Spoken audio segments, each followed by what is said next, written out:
رب اشرح لي صدري ويسر لي أمري واحلل عقدة من لساني يفقهوا قولي۔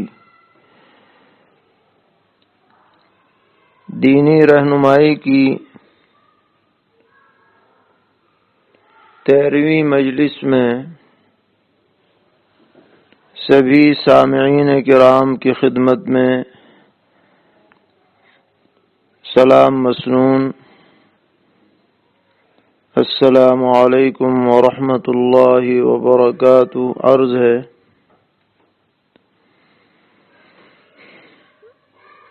آج کی مجلس میں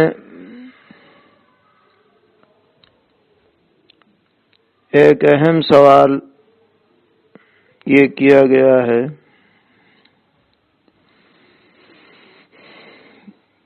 کہ جادو سیکھنا کیسا ہے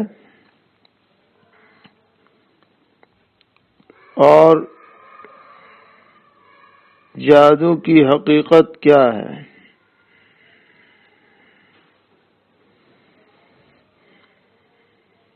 چونکہ بکثرت لوگوں کے ذہن و دماغ میں جادو کی باتیں سمائی رہتی ہیں،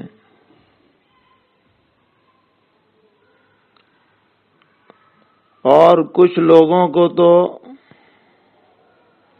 وہم ہو جاتا ہے کہ جہاں کوئی پریشانی پیش آئی، کوئی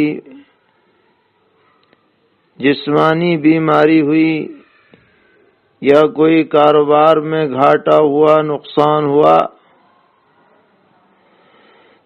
بس فوراً یہ ذہن جاتا ہے کہ کسی نے جادو کرا دیا۔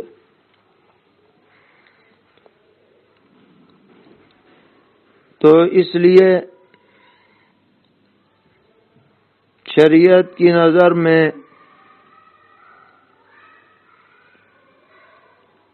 جادو کا کیا حکم ہے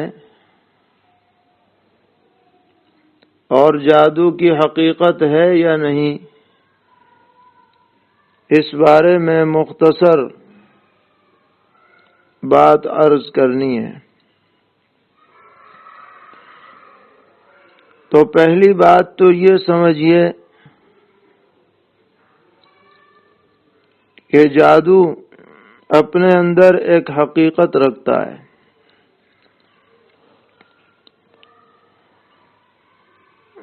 اور اس کا اثر جو ظاہر ہوتا ہے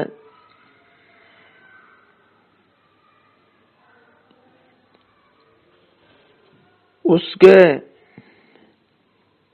4 اسباب ہوتے ہیں اندرونی طور پر، جن میں سے ایک تو یہ ہے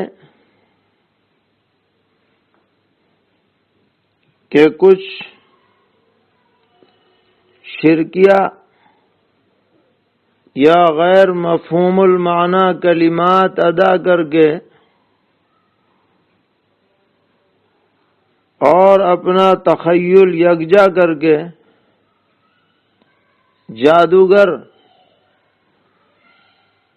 کسی شخص پر اثر ڈالتا ہے، جس کی بنا پر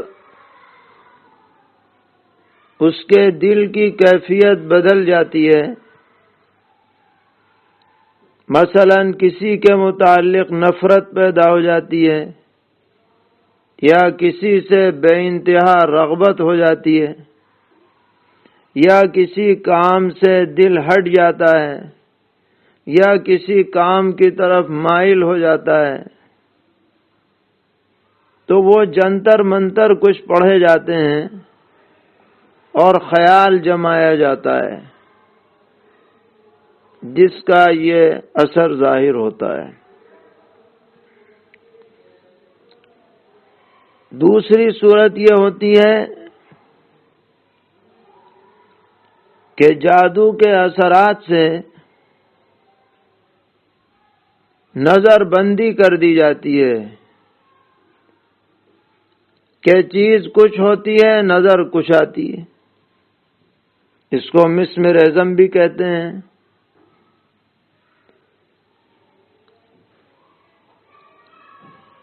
تیسری صورت یہ ہوتی ہے کہ جادوگر اپنے جادو کے ذریعے شیاطین کو اپنے کام کے لیے استعمال کرتا ہے، ان سے مدد لیتا ہے، کسی کو نقصان پہنچانے کے لیے باقاعدہ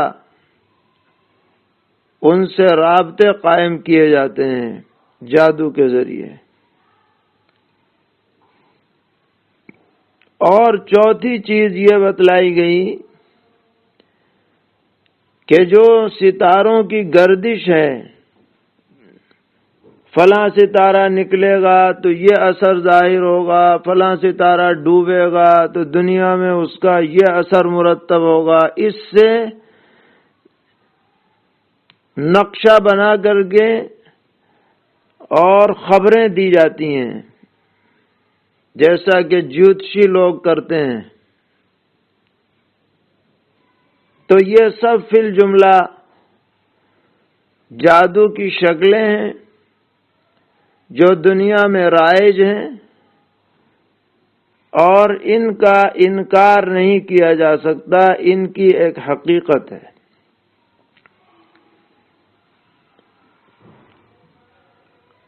لیکن کوئی اس دھوکے میں نہ رہے کہ جادوگر جو محیر العقول چیزیں دکھلاتا ہے یا اثر ڈالتا ہے، اس میں اور حضرات انبیاء علیہم السلام کے ذریعے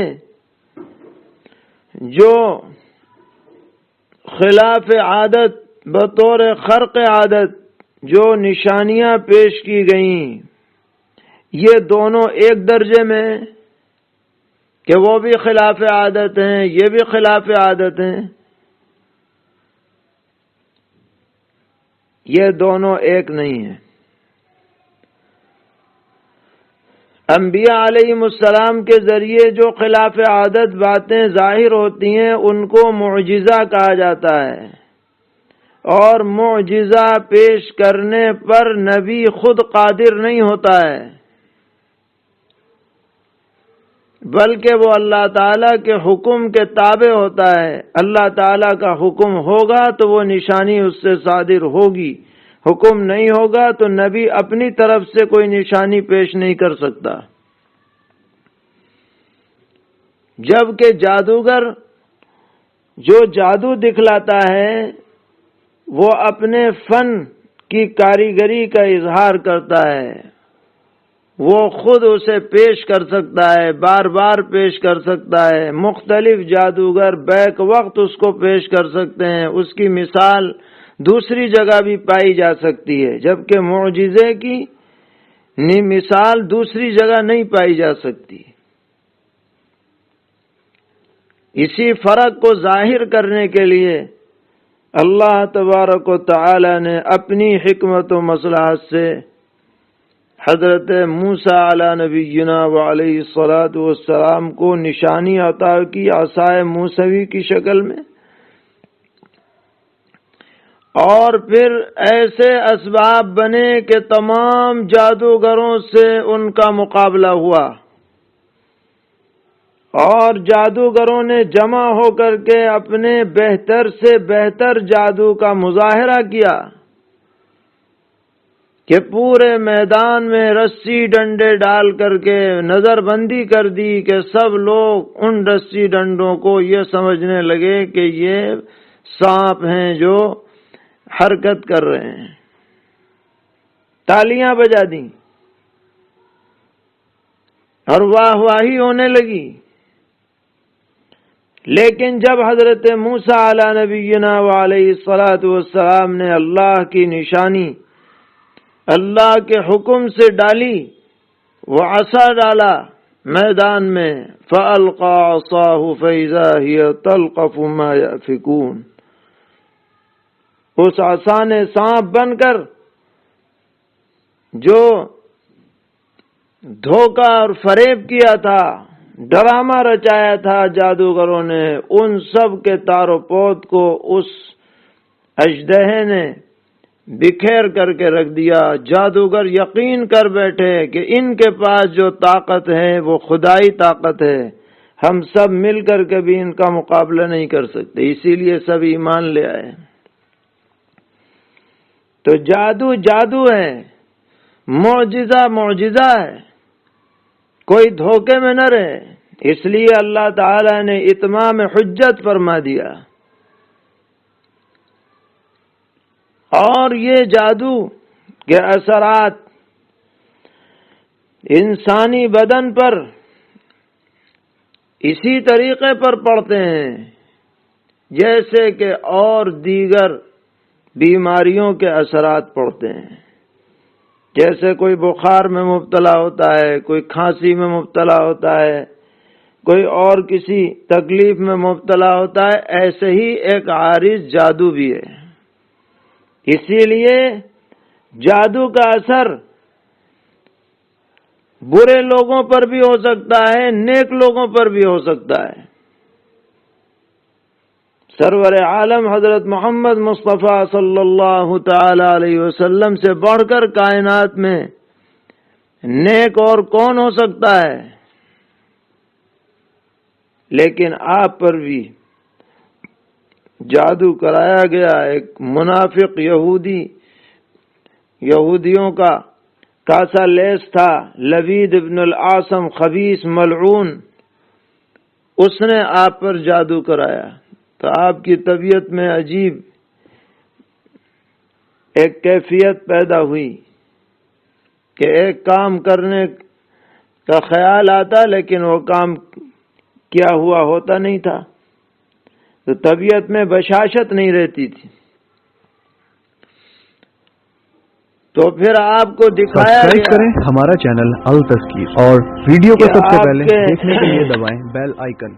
کچھ بالوں کو لے کر کنگھی میں باندھا گیا ہے اور اس کو بیر ذی اروان میں پتھر کے نیچے رکھا گیا ہے۔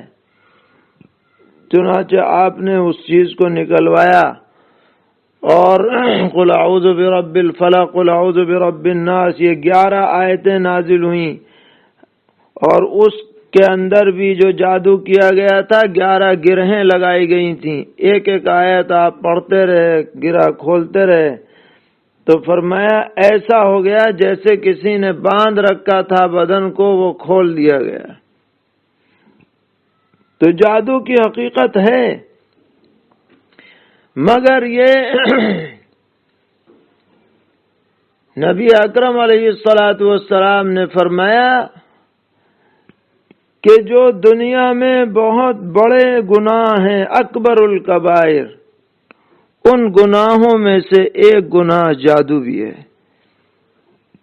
کیونکہ اس میں شیاطین سے مدد لی جاتی ہے، اس میں ایذا رسانی دوسروں کے لیے ہوتی ہے، اس میں عقیدے کا بھی فساد ہے، عمل کا بھی فساد ہے، گندگی ہے، غلاظت ہے، ظاہری غلاظت بھی ہے، باطنی غلاظت بھی ہے۔ اس لیے ہمارے علماء لکھتے ہیں کہ جادو کا سیکھنا، جادو کا سکھانا، جادو کا کرنا، جادو کے مشغلے میں لگنا، یہ سب بدترین درجے کا گناہ ہے، بدترین درجے کا۔ اور اگر اس کے اندر نعوذ باللہ بتوں کی پوجا شامل ہو جائے، شیاطین کی عبادت شامل ہو جائے، یا کوئی اور عقیدہ ایسا شامل ہو جائے جو اسلام میں حرام ہے، جو اسلام میں قطعاً منظور نہیں ہے، ایسا کوئی عقیدہ اگر شامل ہو جائے تو یہ جادو کفر کے درجے تک آدمی کو پہنچا دیتا ہے۔ اس لیے جادو کے مشغلے میں کسی مسلمان کو تصور میں بھی نہیں آنا چاہیے کہ جادو میں حصہ لے، جادو کسی پر کرائے، جادو کے معاملے میں کسی جادوگر کے پاس جائے، جادوگر کے پاس جا کر اس کی باتوں پر یقین کرے، نبی اکرم علیہ الصلوۃ والسلام نے سخت ترین وعید ارشاد فرمائی ہے کہ جو جادوگر کے پاس جا کر اس کی بات پر یقین کرے گا، کوئی بھی بات کہہ دے جادوگر کہ تمہارا فلاں دشمن ہے، تمہارا کاروبار یوں ہونے والا ہے، ویسا ہونے والا ہے، آئندہ کی خبریں بتا دیں، اور اس کی بات پر آپ نے یقین کر لیا، پیغمبر علیہ السلام نے فرمایا اس نے میرے اوپر نازل کردہ دین اور شریعت کا انکار کیا ہے۔ اتنا بڑا یہ جرم ہے۔ تو بڑے افسوس کے ساتھ کہنا پڑتا ہے کہ ہمارے معاشرے میں بہت سے علاقوں میں اللہ تعالی معاف فرمائے، بہت سے لوگ کسی کی دشمنی میں بالکل اندھے ہو کر غیر مسلموں کے پاس، غیر مسلم جادوگروں کے پاس، سفلی عمل کرنے والوں کے پاس، گندا اور غلیظ عمل کرنے والوں کے پاس جاتے ہیں اور ان کی بات پر یقین کرتے ہیں، اور یقین کر کے ہر حد سے گزر جانے کے لیے تیار ہو جاتے ہیں۔ یہ بہت ہی بڑی نحوست کی بات ہے۔ ہر مسلمان کو ان چیزوں سے اپنے کو بچانا چاہیے اور دوسروں کو بھی بچنے کی تلقین کرنی چاہیے۔ اور جو آدمی یہ محسوس کرے کہ میرے اوپر جادو ہوتا ہے یا جادو ہو سکتا ہے، تو اسے چاہیے کہ وہم میں نہ پڑے زیادہ۔ تجربہ یہ بتاتا ہے کہ جو جتنا وہم کرتا ہے جادو کی باتیں اس پر زیادہ اثر انداز ہوتی ہیں، اور جتنا عقیدہ مضبوط رکھے گا کہ اللہ تبارک و تعالی جب تک نہ چاہے ہمیں کوئی نقصان نہیں پہنچا سکتا، تو انشاءاللہ اتنا ہی وہ جادو سے محفوظ رہے گا۔ سبسکرائب کریں ہمارا چینل التذکیر اور ویڈیو کو سب سے پہلے دیکھنے کے لیے دبائیں بیل آئیکن۔ صبح شام آیت الکرسی پڑھنی چاہیے، قل اعوذ برب الفلق، قل اعوذ برب الناس، 3 مرتبہ پڑھنے کا اہتمام ہونا چاہیے۔ اور جو حفاظ کرام ہیں وہ سورہ بقرہ پڑھنے کا اہتمام رکھیں۔ پیغمبر علیہ السلام نے فرمایا جس گھر میں سورہ بقرہ پڑھی جائے گی جادو کا اثر اس گھر میں نہیں ہوگا۔ اور خود پڑھنے کا اصل فائدہ ہے، یہ نہیں کہ دوسروں سے پڑھوا دو پیسہ دے کے، خود پڑھنا ہے۔ حافظ قرآن ہے، تھوڑی تھوڑی کر کے پڑھ لیں، 1 پارہ آج پڑھ لیا، 1.25 پارہ آج پڑھ لیا، 1.25 کل پڑھ لیا، 2 دن میں پوری ہو گئی۔ اور اچھا حافظ ہو تو 1 دن بھی پڑھنے میں بھی کوئی پریشانی نہیں، ناظرہ کھائیں، تھوڑا تھوڑا کر کے پڑھیں، انشاءاللہ اثرات ہوں گے تو ختم ہو جائیں گے۔ اللہ کی ذات پر یقین رہے تو ہر طرح کے جادو سے آدمی بچ سکتا ہے۔ اللہ تعالیٰ سب کو محفوظ رکھے اور عافیت عطا فرمائے۔ ایک صاحب نے ایک ویڈیو بھیجی ہے جس میں بیان کرنے والے دعویٰ کر رہے ہیں اور بڑی ہی زوردار انداز میں دعویٰ کر رہے ہیں، اور اپنے مخاطبین کو بھی سمجھانا چاہتے ہیں کہ بس قیامت تو آنے ہی والی ہے، اور اپنے طور پر اس کی مدت بھی متعین کر دی کہ بس 40-50 سال میں آ ہی جائے گی، اور یہ بھی دعویٰ کہ یہ علم اللہ تعالیٰ نے خصوصی طور پر مجھے عطا کیا ہے۔ اچھی خاصی لمبی تقریر ہے، اور ایسی زوردار تقریر ہے کہ جو سنے وہ بالکل اس پر یقین کرنے کو تیار ہو جائے۔ تو یہاں پر ہم دو باتیں عرض کرنا چاہتے ہیں۔ پہلی بات تو یہ ہے کہ جیسے جیسے زمانہ آگے بڑھ رہا ہے، پچھلے دور کے اعتبار سے قیامت قریب آتی جا رہی ہے، اس میں کوئی شک شبہ نہیں ہے۔ قرآن پاک میں خود آیت نازل ہو چکی ہے، اقتربت الساعۃ وانشق القمر، کہ قیامت قریب آ گئی اور چاند کے دو ٹکڑے ہو گئے۔ تو اس میں تو کوئی شک ہے ہی نہیں کہ قیامت قریب آ چکی ہے۔ لیکن دوسری بات یہ سمجھنی ہے اور جاننی ہے اور اس پر یقین کرنا ہے کہ حتمی طور پر کوئی شخص یہ نہیں بتلا سکتا کہ کس سال میں اور کتنے زمانے کے بعد قیامت قائم ہونی ہے۔ یہ علم اللہ تعالی نے اپنے پاس محفوظ رکھا ہے،